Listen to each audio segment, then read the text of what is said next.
Jawad Ahmad, and today we are going to start our first chapter on fundamental of economics.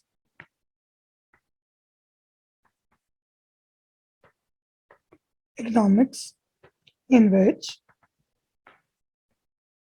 we are going to start with the definition of economics.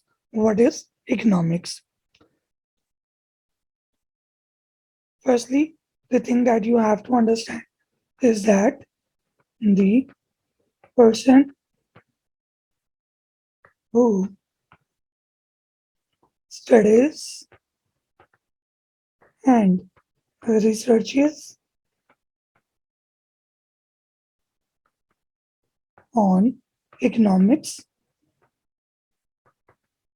is called economist.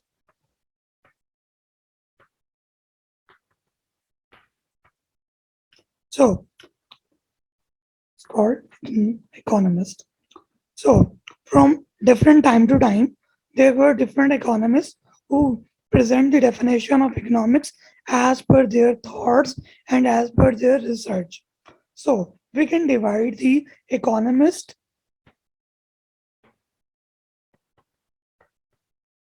into three eras. Era means tenure. Tenure means time period. First time period is called classical economist.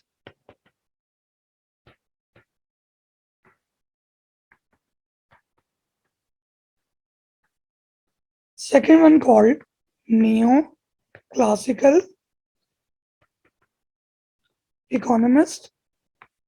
And the third one called the final economist. So, if we want to study what is economics, then we should also understand the different mindset of different economists as per their tenure or as per their eras. So, classical economists were the first economists who give the definition of economics. As per their research and mindset, the neoclassical economists come with their own thoughts and research articles, and at the last, the modern economists come and give their own analysis on economics. The thing that you need to understand here before studying their definitions is that every subsequent economist criticized the first one before him, means neoclassical economists criticize the thought of classical economists on some grounds. Similarly, modern economists also criticize the work of neoclassical economists as per their thinking and as per their research and other similarities studies. So let's start with each one of them and along with them study the criticism or the objection placed by the subsequent economists on them. So first is classical economist. The classical economists start with Adam Smith. Adam Smith is also called the father of economics. He firstly gave the definition of economics. As per Adam Smith, what is economics? Economics is a science. According to him, economics is a science which studies consumption, production, distribution, and exchange of wealth. So, mainly Adam Smith gave economics a type of science in which consumption, production, distribution, and exchange of wealth is studied. So, mainly he focuses on the wealth. So, now study its criticism. What was the criticism on his definition? It was Economic revolves around the wealth only. As I said earlier, that he mainly focuses on the wealth and teaches selfishness. So the subsequent economists are saying that when you only rely the definition of economics on wealth, then it means that you are teaching people selfishness and its so the scope of economics will become narrow when you merely focus on wealth and ignoring all other factors. So the most important concept of economics is also ignored here. That is scarcity. Scarcity means that your resources are limited. And the problem of choice is also ignored here when the problem of scarcity arises that you have only limited resources, then you have to forgive or you have to forgone any subsequent article for another one. So this was discussion as per Adam Smith definition, who is called as classical economist. Now move to the neoclassical economist. Alfred Marshall is called neoclassical economist. Let's study how he see economics. According to him, economics is a study of mankind. So Adam Smith focuses on wealth, but Alfred Marshall focuses on mankind. So economics is the study of mankind in the ordinary business of life. It means that he's focusing on the need of the mankind, what a layman take decision and during its regular life. It examines that part of individual and social actions which is most closely connected with the attainment and use of material requisites of well-being. So Alfred Marshall mainly focuses on the mankind and on the individual decisions, that what decision an individual will take, how it will utilize its resources for and material requisites that are available to him for its well-being. So he mainly focuses on the well-being of humankind. So let's study what criticism has been placed on its definition, although it is seen to be perfect.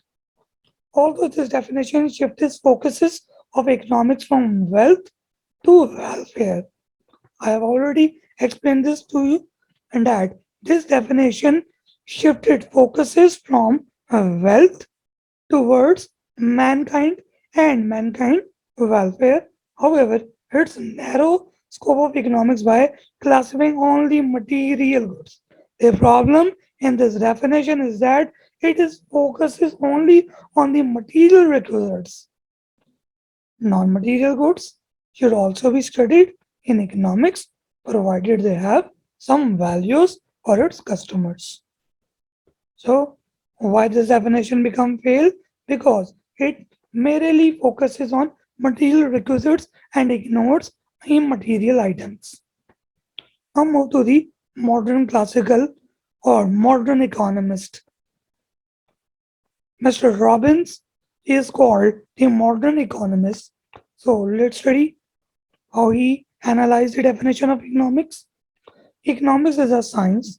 So the thing that Adam Smith said firstly is now given back, that economics is a science which studies human behavior as a relationship between ends and means wants or needs.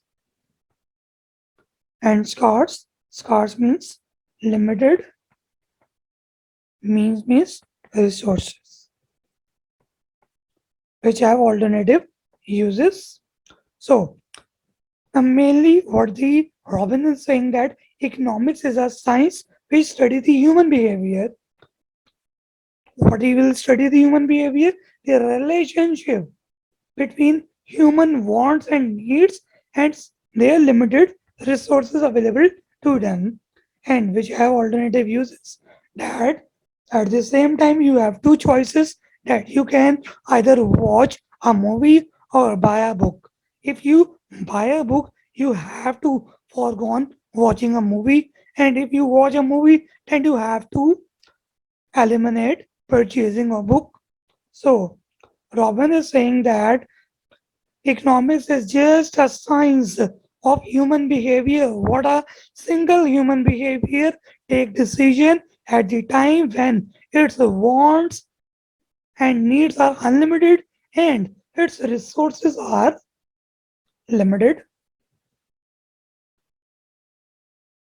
So important aspects of this definition is that human wants are unlimited. It's a fundamental truth that human wants cannot be eliminated or can reach to a zero point or satisfaction level. Human wants always remain unlimited. If you have one garden, you desire for two. If you have two, then three. Then this conditions continues. So let's move to the next. Resources are scarce. The resources available to the human is scarce. Scarce means limited. Human, for example, human want a 1,000 years life, but he only have 60 to 70 years normal life. So human expectation is 1,000 years, but on actual the life available to a man is normally 60 to 70 years. That you have a limited life to attain or to achieve 1,000 years needs and wants. So here the term that has been used is scarce. Scarce means resources available to the humanity are insufficient to satisfy all the human wants.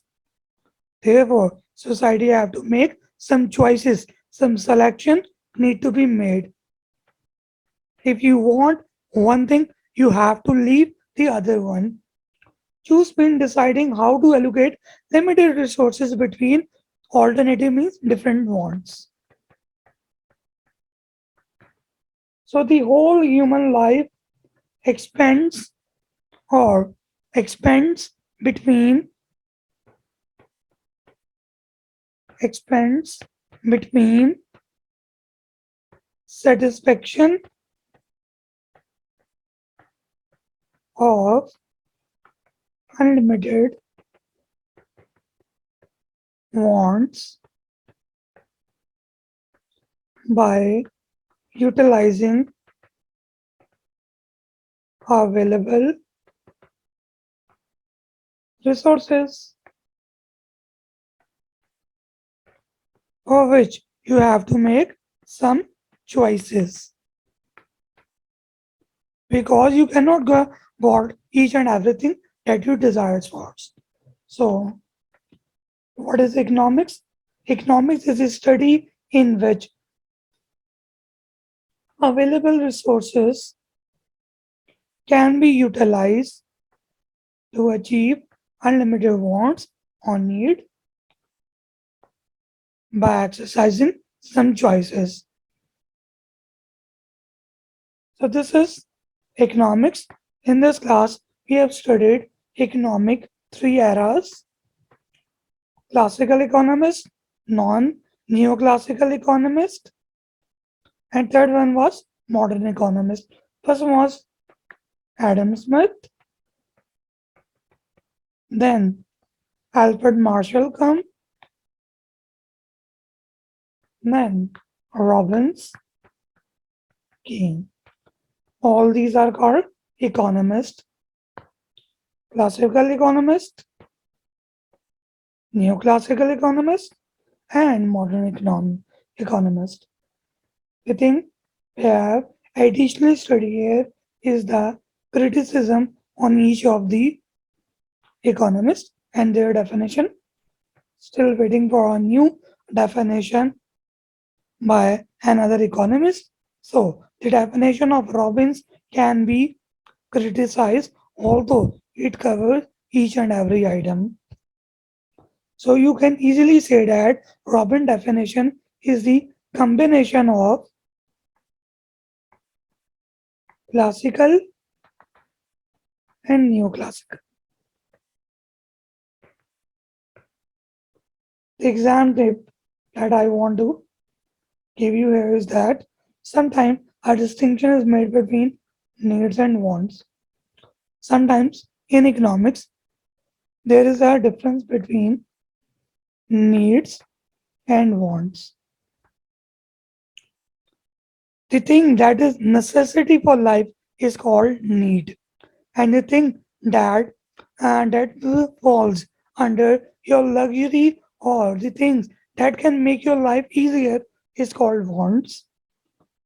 For more clarification, you can also see my video having 22 basic terminologies on economics. The second tip is that needs are the basic requirements for a citizen of a society, for example, food, clothes, and shelter, the basic necessities that you want or that are necessary for your life. Or you can easily say that for the survival of your life. And what are the wants? Wants are the desires of the society. This is broadened concept which include what citizen wish to have and what they have. And what the goods are? Goods including services are the material things that satisfy human wants. So this is our class on the definition of economics. Let's meet in the next class with the next topic that will be the agents or participants of the economy. So let's meet in the next class with second learning objective.